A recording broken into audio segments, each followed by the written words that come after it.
resize everything, move everything around, get it like I want it. Especially so Jeannie can see what she's doing. I'm gonna try sharing the screen one more time. If somebody on Zoom will just give me a hands up or an applause or something to let me know that you are seeing student success at Davidson Davie as your slide on there. Okay, and one more time. Everything is overlapping. I don't want Jeannie to get up here and get lost. Okay, we have, as our speaker today, Jeannie Varner from Davidson Davie Community College. Jeannie sent me her biographical information in advance, and I promptly left that sitting on my printer in the office. But Jeannie is a native of Davidson County. She is from Lexington. She completed her bachelor's and her master's degrees at Duke University. She is, and yeah, I should have paused. I should have paused for that. She is in charge of external affairs at Davidson Davie Community College, and she is also in charge of everything that goes on with the foundation there. Jeannie has worked in a number of areas through the years, including politics, not-for-profit. So she is going to update us today on everything great that's going on with Davidson Davie Community College. Please welcome Jeannie Varner.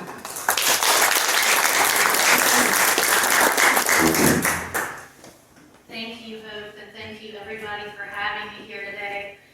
Somebody asked me earlier if it was my first time back in a setting like this, and it is, and definitely as the first time back at a speaking engagement in more than a year, which probably means I'm a little rusty at it, but it also means you're the first ones getting some of these updates, so I guess that's good for all of you. But again, thanks for being here. I'm happy to be here to share some highlights from the college with you. Well, first, the most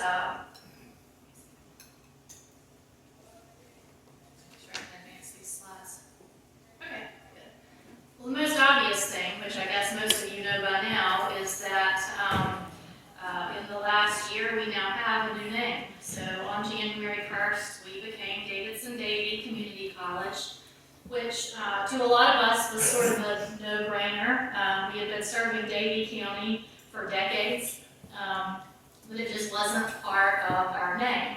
Although you'd be surprised some of the phone calls I got afterwards. There was a lady, I think she was close to 100 years old, and she lived right down the road from the college, and she called one day to ask me to please explain this to her. She didn't understand why we were going to take on that name, because Davie had their own community college. But I had to explain to her, no, that's us too. That's always been us. We've had a campus there for a long time, but now we're just incorporating that into our name. But this has been a great update for us. It really just makes us feel more complete and representative of who we're serving. And it's been a great time to roll out some new marketing and new signs and refresh our look as we continue to put ourselves in front of prospective students out there and to help the community know what we're about. So we've been excited to welcome the new year with our new name. For those of you sports fans out there, you may already know this, and I wish I were up here saying that we were the #1 basketball team in the nation. We almost were. We did come in as runner-up at the national championships for Division II for the National Junior College Athletic Association. We are the first team from North Carolina to have played in the championship game in either Division I or Division II. So it was a huge distinction for our team, really exciting for all of us. And again, I think the guys might have preferred that they came in just a little bit higher, but we're thrilled with their year, and we continue to be really excited about our Storm athletics. The newest news, breaking news as of yesterday, we have a new athletic director. A lot of you already know Matt Ridge because he's our basketball coach. He will continue to coach Storm basketball, but he also will take leadership over the athletics program, which includes women's volleyball, So we're really excited to have Matt in that role as we continue to grow our athletics program. So a couple things just to update you on what the last year has been like. One really great thing to know is that we are one of only 4 community colleges in North Carolina to maintain our enrollment through the pandemic. What that means is that most of the other colleges lost enrollment during what was, of course, a very uncertain year. We certainly wouldn't have been surprised had we been among those colleges. But we did maintain our enrollment, and what that really causes us to ask is, why? What did we do? Was it just dumb luck, or did we do something to help keep enrollment where it was? The truth is that we have pretty much been back in, I can't say normal operation, but we have been back in operation for students since last fall, even really since last summer, because there were some courses that even sort of in the very beginning of the pandemic, certain courses were allowed to resume after a while. It's those in-person certification courses or critical high needs programs that we were allowed to complete. But then starting last fall, we had students back on campus, not as many in person as usual, because we had a mix of in-person classes, online classes, and hybrid, so a mix of the two. We had about 40% of our students coming in person, and the others doing a mix of the other things. But we were able to have, despite the precautions we were taking and the different setups, we were able to have a really excellent academic year. We never had to stop classes. We never had to, interrupt what we were doing due to COVID. Things just looked a little different sometimes in terms of how our students gathered. If you know anything about community college enrollment, you know that it's very much tied to the economy and to a lot of external factors. When the economy is really good, often community college enrollment is down because more people are employed, they're not looking for education. So a lot of those external factors affect how we do. So even though we had a really good year during COVID, our next question was, well, what's it going to look like next? Are we going to see our decline in the summer or the fall? And what I have to tell you at this point is things look really, really good now. Our summer head count is about equal to last summer, but our full-time enrollment is up, and most of you probably know what that means, but it basically means that, we could have 4 students if we're counting their heads, but they might not all be taking a full load. If they're each taking only a quarter of a load, that only adds up to 1 full-time equivalent. But if they're all taking more than that, bigger loads, more credits, then the full-time equivalent is higher, which also, of course, translates into more funding for us from the state.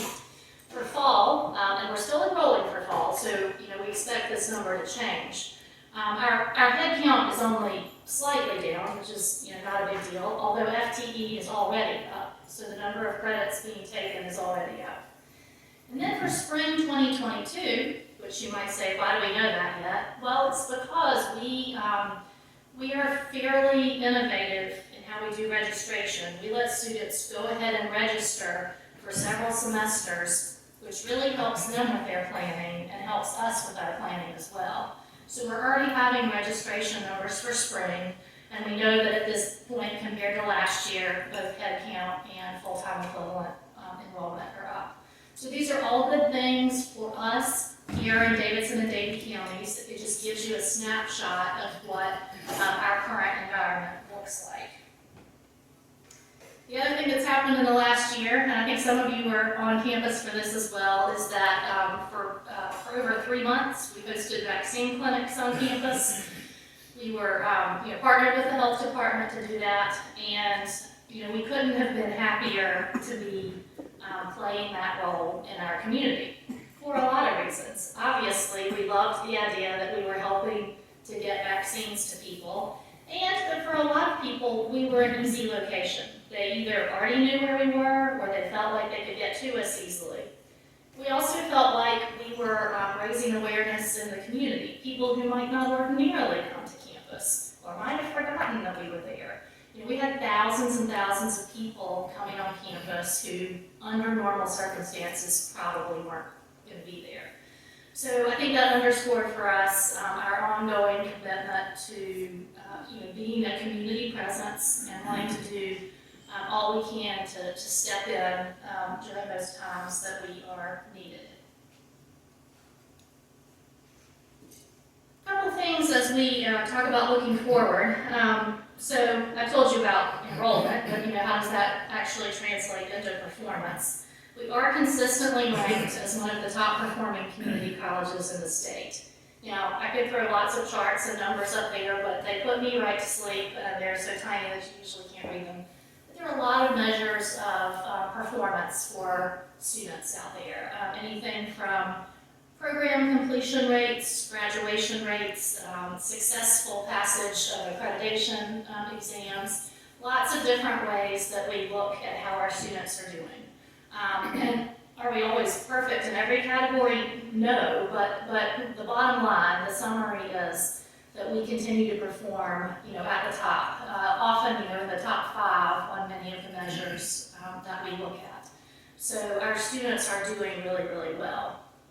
We currently have over 125 pathways, which means sort of a way you get to your degree or diploma or credential, in over 40 career fields. So that gives you a sense of the breadth of what we're talking about.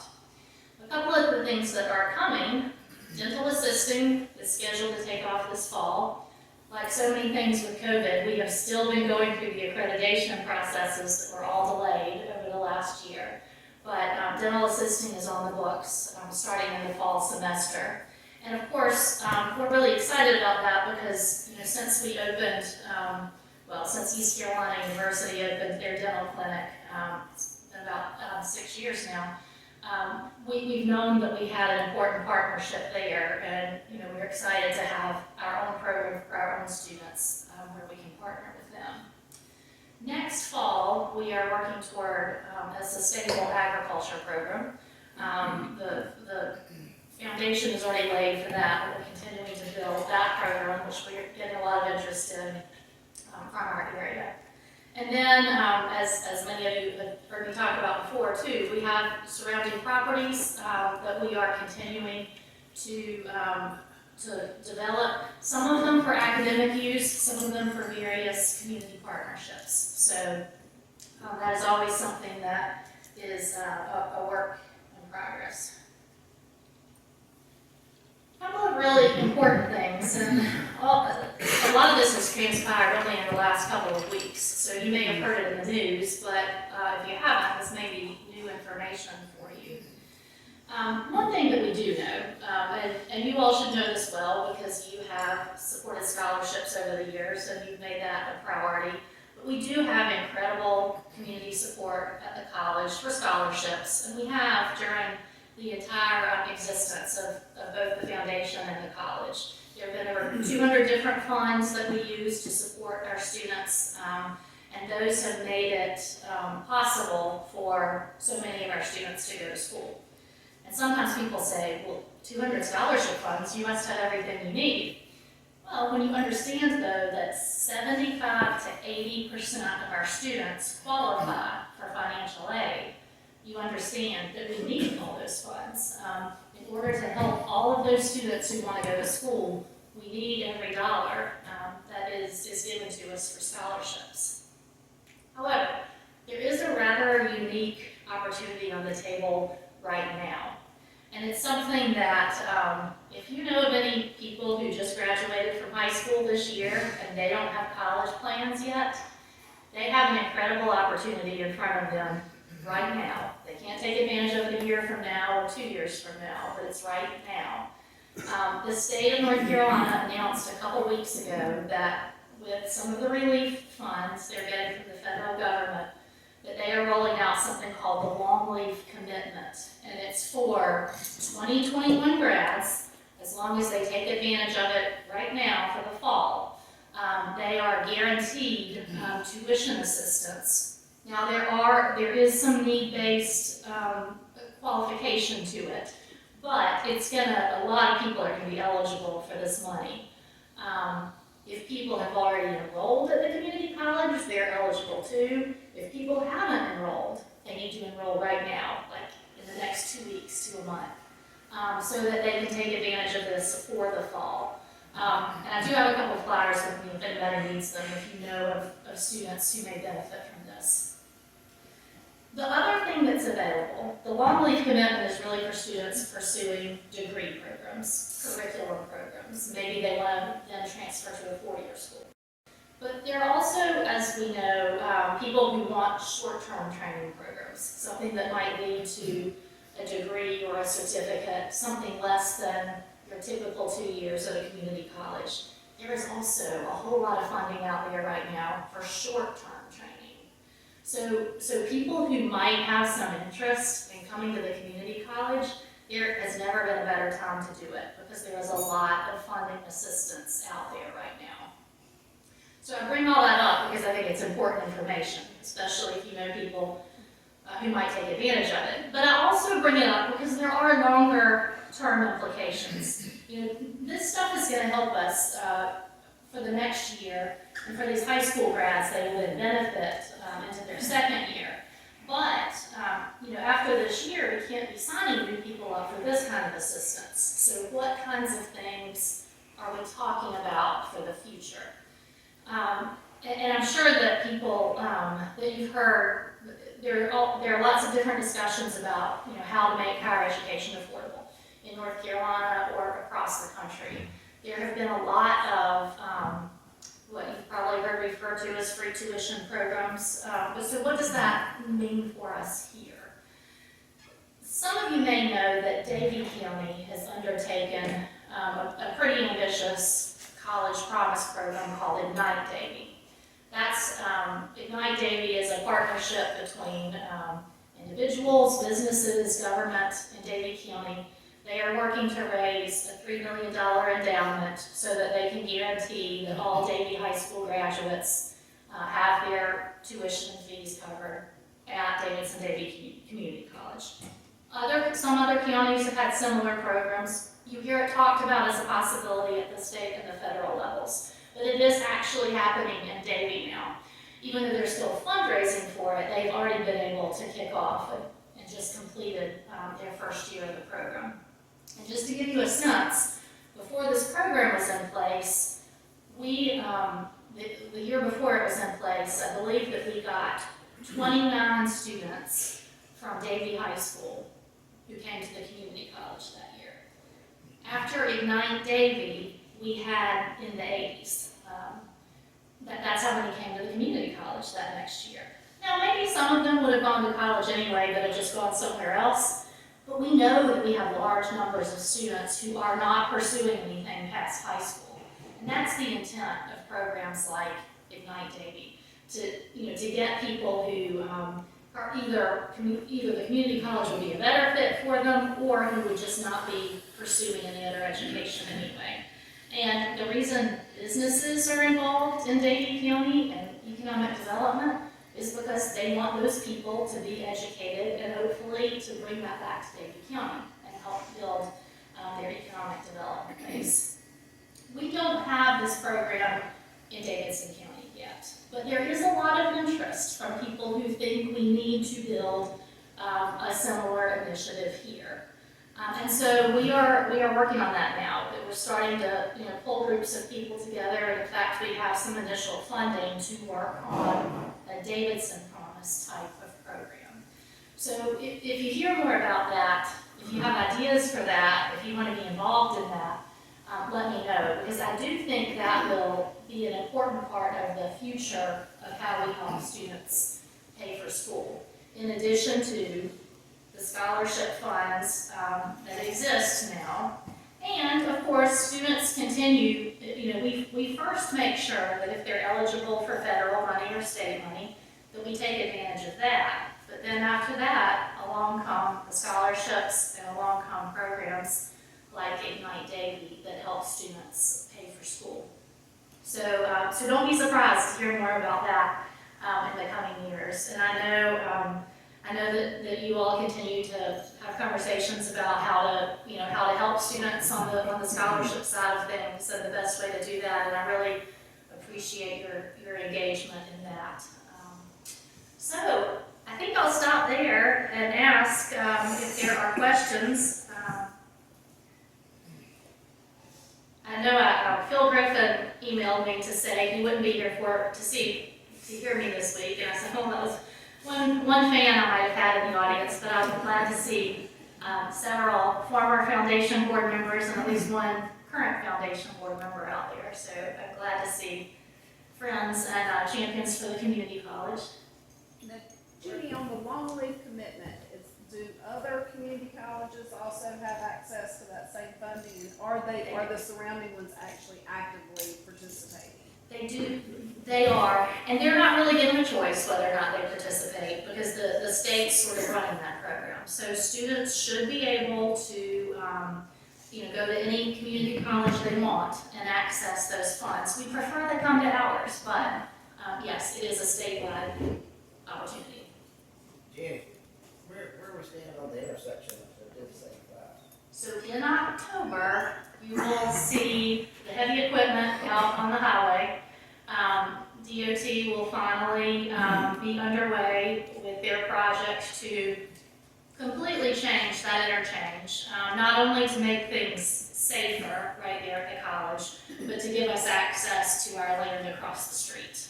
And we're pretty much on track. The surveyors have been there, the deeds are signed, everything's happening, so I don't anticipate any more delays. And we're grateful because so many projects have been delayed with both hurricane issues and then with COVID. So. I have a follow-up with the long leave. Just curious, with the time sensitivity of that, are there high school guidance counselors that are helping with that, calling students that may qualify? So, I think the challenge was we didn't really learn about this until pretty much graduation time. I mean, most schools were almost to graduation by the time this was announced. I do know that there are guidance counselors out there who have been attempting to, get in touch with students who they know had not made their college decisions. So I think it probably depends on the school.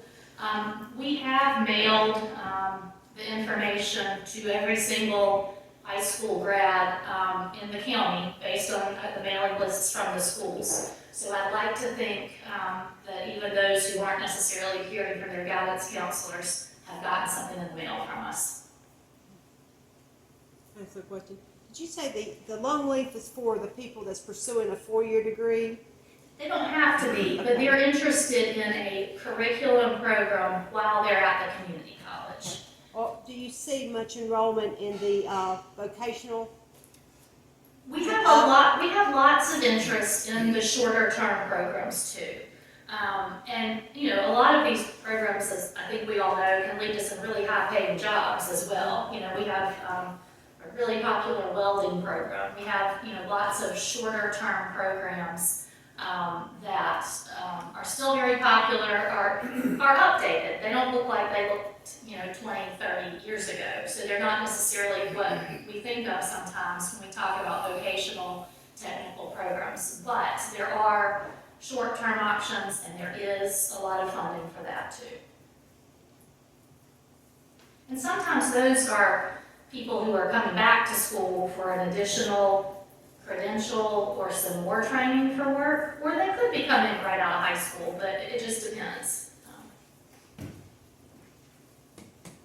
I wanted to say thank you for the vaccine program you had there. To divulge my vaccination history, I was able to get both of them there, and it was wonderful. Most efficient. Whether it's you hosting it or the health department running it, it was fantastic.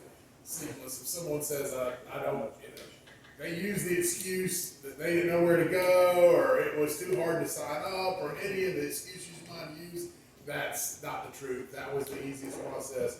The only wait I had in probably the entire process was the 15-minute after the vaccination. So the way they had it set up and riddling and all that, it was fantastic. So please know that somebody noticed. Well, thank you for saying that. And I think it made us all really proud to be part of it too. I mean, I think a lot of us would stand there at times and watch the cars coming in, especially in those early days when, the vaccines were just rolling out and, people were, near desperate, too. I think it gave us a pretty incredible feeling that we could maybe help make that happen. So thank you for saying that. I appreciate it. Are there any other questions for Jeannie? I'm sure she will wait around afterwards if you guys have additional questions. I'm gonna, Jeannie, if you will just stand to the side just a second, don't sit down. I'm gonna update those of you in the club and Jenny too about your Thomasville Rotary Board of Directors has had a lot of discussion in the past year about scholarships. And in the past few years, they really had an interest and literally had set-asides in our scholarship program for students who were attending Davidson County Community College and planning to pursue certificates, diplomas, or degrees in one of the technical areas, the business and computer technologies, advanced manufacturing, transportation technologies. So your board has been actively trying to figure out how we, channel some additional funding to students who are interested in pursuing an education that will land them a job that is available right here in our community. So in furtherance of those efforts, I would like to present a check to Davidson-Davie Community College Foundation for $4,000 to further fund these scholarships.